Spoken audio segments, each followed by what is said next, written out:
akar masalahnya pada dasarnya adalah dari para habib sendiri.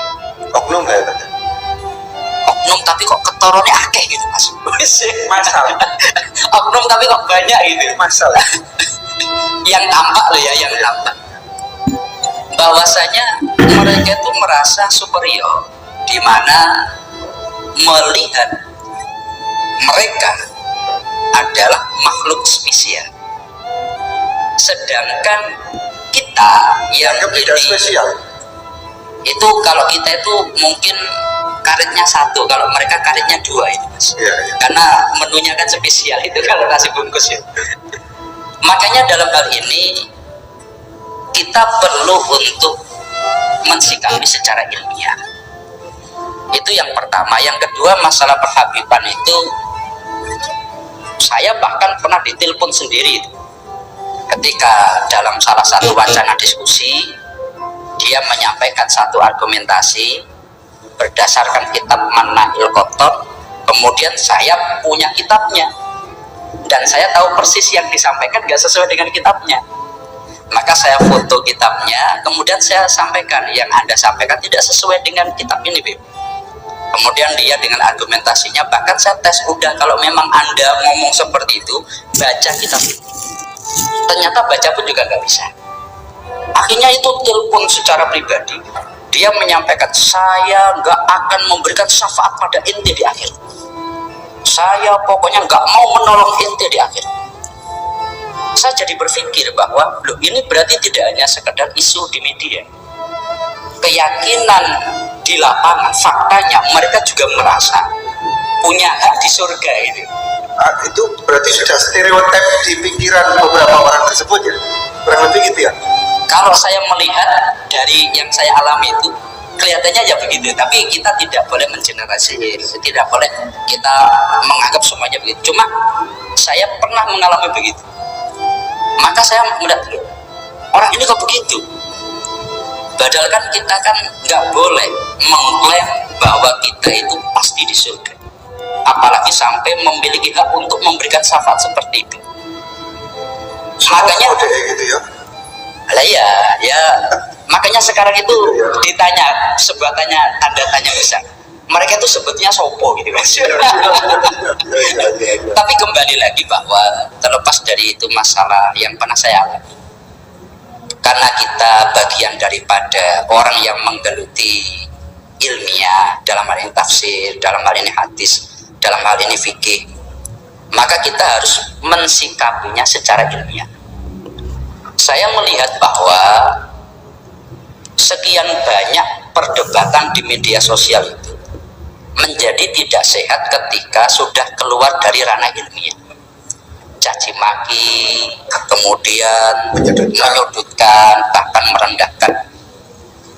Dalam hal ini contohnya menganggap bahwa Dajjal, contohnya menganggap bahwa ini ya hal-hal seperti itu yang kita kan harus, apalagi sampai menyebut fisik ya, pesek itu juga. Nah itu jadi rasis ketemunya.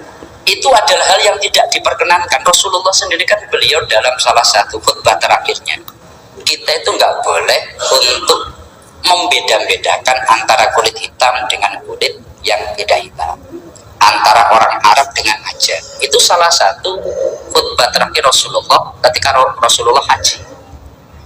Makanya yang dilakukan mereka itu sangat tidak mencerminkan akhlak Rasulullah, hingga apa yang tampak di media atau apa yang tampak dari mereka itu menjadi justifikasi tesis atau penelitian Yai Imad. Oh berarti benar mereka bukan keturunan Nabi, wong akhlaknya seperti itu.